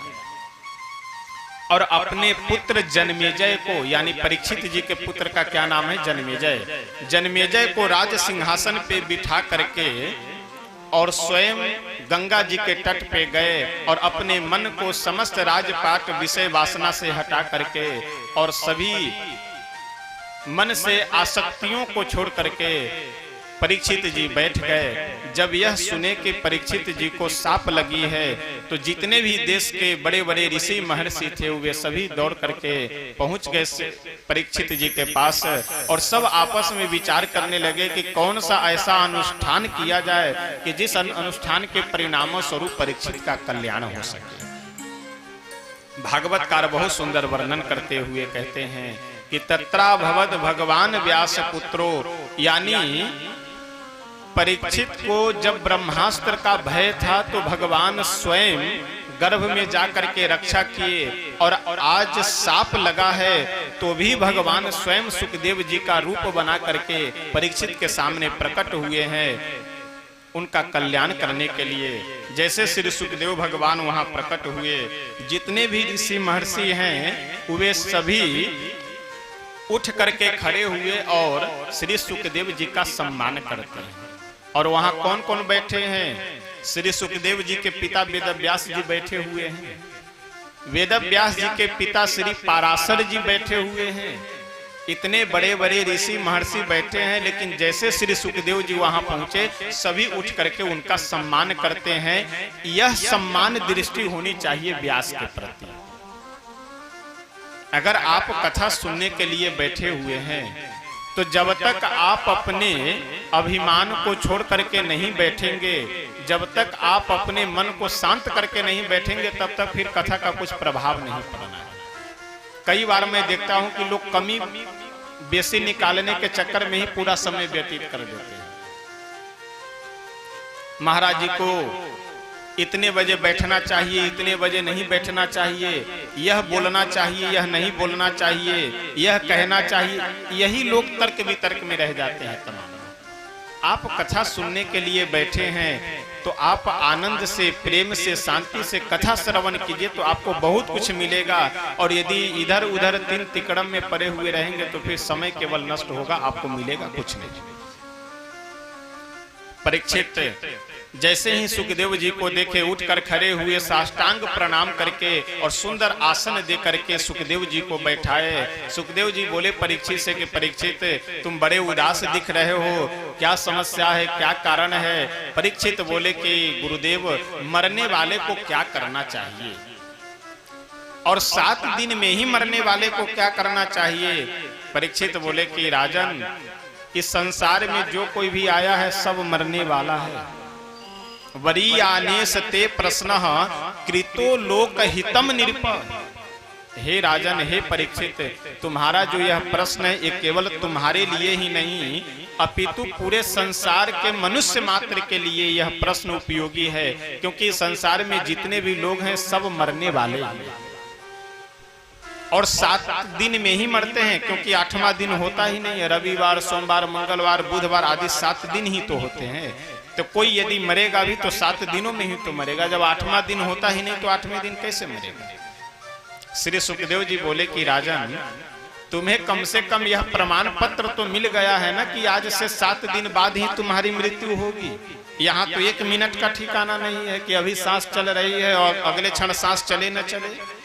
तो इसलिए इस पूरे संसार के लोगों के लिए तुम्हारा प्रश्न है कि मरने वाले को क्या करना चाहिए। और कितना सुंदर यहाँ संकेत है। इस संसार को क्षणभंगुर कहा जाता है। जैसे किसी से यदि यह पूछा जाए कि भाई साहब आपका जन्म कब हुआ है, तो व्यक्ति अपना जन्मदिन बता सकता है। विवाह किस दिन को हुआ है तो वह भी समय लोग याद करके रखते हैं, बता सकते हैं। आजकल तो अब गांव देहात में भी देखते हैं कि अब लोग खूब एनिवर्सरी डे मनाने लगे, यानी विवाह के वर्षगांठ। एक दिन बढ़िया खाए पिए, खूब खर्च किए, खूब गुब्बारा फोड़े, उसके बाद खोपड़ी फोड़ते हैं पूरे साल भर। तो ऐसा नहीं होना चाहिए। प्रेम का मतलब केवल एनिवर्सरी डे, जब विवाह का वर्षगांठ आवे उसी दिन। अच्छा, कई जगहों पे तो मैं विडंबना ये देखता हूँ कि मना रहे हैं विवाह का वर्षगांठ और सुबह से ही पति पत्नी में विवाद चलता रहता है। और एक परंपरा आजकल चल गई है कि केक को चाकू से काट करके और एक दूसरे को मुख में खिलाने का। एक जगह की बात बतावे, मैं जगह का नाम नहीं बताऊंगा, यही एनिवर्सरी डे मनाया जा रहा था। तो अब कई जगहों पे है कि अब मजबूरी है, जाना पड़ता है। अब गए तो यद्यपि ये केक काटना या मोमबत्ती जलाना बुझाना ये सब तो हमारी परंपरा नहीं है, लेकिन अब मजबूरी है कि अब कई जगहों पे मना कर नहीं मिलता है। तो एक जगह गए, यही विवाह का वर्षगांठ मनाया जा रहा था, एनिवर्सरी डे, और सुबह में ही किसी बात को लेकर के पति पत्नी में विवाद हो गया। अब विवाद हो गया तो जैसे केक काटा गया तो सभी लोग खड़े हैं, कम से कम 50 लोग, और आगे हम भी खड़े हैं। केक पत्नी काटी और काट करके उठाई और लो खाओ, इस तरह, यानी कि क्रोध में जो है, क्योंकि पहले ही विवाद हो चुका था सुबह में, अब वही क्रोध अभी तक बना हुआ है, लो खाओ। पति देव जी तो भी नाराज कर देके रहने दो, अरे कम से कम खिलाना है तो प्रेम से खिलाओ तो खाए, नहीं तो ऐसे कोई खिलाता है। अब पति अलग नाराज, पत्नी अलग नाराज, और मना क्या रहे हैं, तो एनिवर्सरी डे, वर्षगांठ मना रहे हैं। ऐसे महोत्सव और ऐसे वर्षगांठ मनाने से क्या मतलब है? प्रेम हृदय से होना चाहिए, दिखावे से नहीं। तो जन्मदिन याद रहता है, विवाह का भी दिन याद रहता है, लेकिन किसी से यदि यह पूछा जाए कि भाई साहब आप बचपन से जवान कब हुए, किस दिन को हुए, तो यह याद रहता है क्या? किसी बुजुर्ग से यह पूछा जाए कि आप जवान से वृद्ध कब हो गए, तो यह ध्यान रहता है क्या कि नहीं? यानी क्षण भंगुर हमारा आपका शरीर है, हर क्षण क्षण में बदलता जा रहा है। तो देखते देखते हम लोग बचपन से यानी बाल्यावस्था से युवावस्था में चले गए, युवावस्था से वृद्धावस्था में चले जाते हैं, और समय का पता नहीं चलता। इसीलिए इस शरीर को, इस संसार को क्षणभंगुर कहा गया है। हम लोगों का समय बिल्कुल क्षण क्षण में बदलता जा रहा है। इसलिए हम लोगों को यह प्रयास करना चाहिए कि जिस अवस्था में है, जिस समय में है, उसी समय से थोड़ा समय निकाल करके भगवान का भजन करना चाहिए, कथा श्रवण करनी चाहिए। आइए, एक बहुत सुंदर भजन है, हम सब एक दो पंक्ति गा करके फिर आगे बढ़ेंगे। कि यह शरीर क्षण भंगुर है, धीरे धीरे धीरे धीरे यह समय व्यतीत होता जा रहा है। चली जा रही है उम्र धीरे धीरे, चली जा रही है उम्र धीरे धीरे, चली जा रही है उम्र धीरे धीरे, उम्र धीरे धीरे, उम्र धीरे धीरे, उम्र धीरे धीरे, उम्र धीरे धीरे, चली जा रही है उम्र धीरे धीरे, चली जा रही है उम्र धीरे धीरे।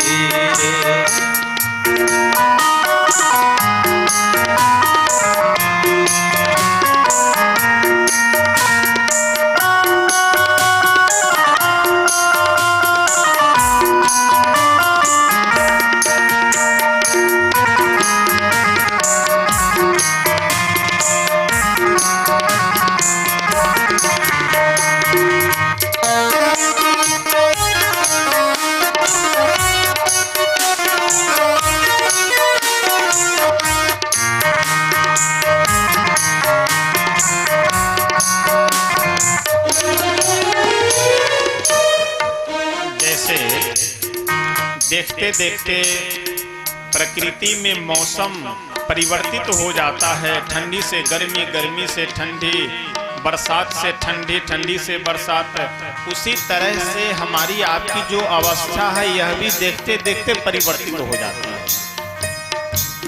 बचपन भी बीता, जवानी भी बीते, बचपन भी बीता, जवानी भी बीती, बचपन भी बीता, जवानी भी बीती, बचपन भी बीता, जवानी भी बीती, बुढ़ापे का होगा असर धीरे धीरे, बुढ़ापे का होगा असर धीरे धीरे, चली जा रही है उम्र धीरे धीरे, चली जा रही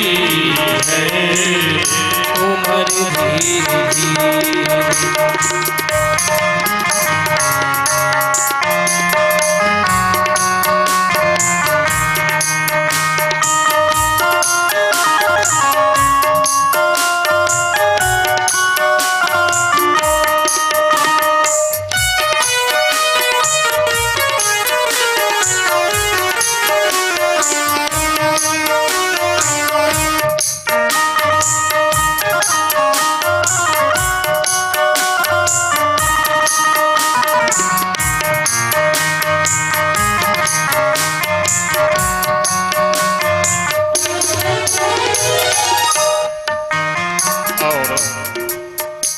जैसे यदि कोर्ट में मुकदमा चल रहा हो और जिसके ऊपर मुकदमा चल रहा है वह मुलजिम यदि कोर्ट में हाजिर न हो तो कोर्ट से समन जारी किया जाता है। और कई बार जब समन को ठुकरा दे तो उसके बाद उस मुलजिम के प्रति, उस अपराधी के प्रति वारंट जारी कर दिया जाता है। यानी हमारे आपके जो बाल पक रहे हैं, दांत गिर गए, आंख से कम दिखाई पड़ने लगा, कान से कम सुनाई पड़ने लगा, यानी ये सब प्रभु का बार बार वारंट जारी होता है, समन जारी होता है। लेकिन जब हम लोग समन को भी बार बार नहीं मानते हैं तो अंत में यमराज के दूतों को भेज करके वारंट जारी करके पकड़वा करके बुला लिए जाते हैं। गिरे दांत सारे हुए केस उजले, गिरे दांत सारे हुए केस उजले, गिरे दांत सारे हुए केस उजले, गिरे दांत सारे हुए केस उजले, जा रही है अमर धीरे धीरे जा रही है उमर धीरे धीरे, चली जा रही है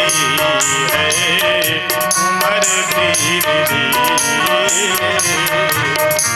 जा रही है उमर धीरे धीरे।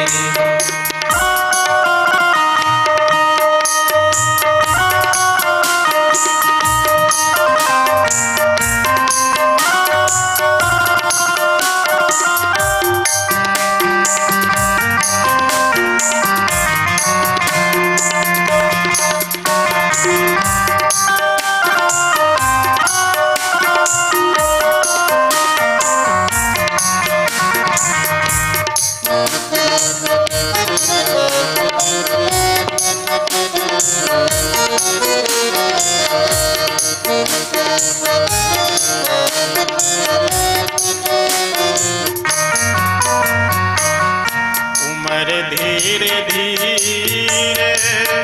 उमर धीरे धीरे, उमर धीरे धीरे उमर धीरे धीरे, उमर धीरे धीरे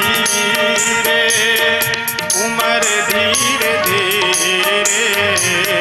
उमर धीरे धीरे उमर धीरे धीरे, चली जा रही है उमर धीरे धीरे, चली जा रही है उमर धीरे धीरे, चली जा रही है उमर धीरे धीरे, चली जा रही है उमर धीरे धीरे।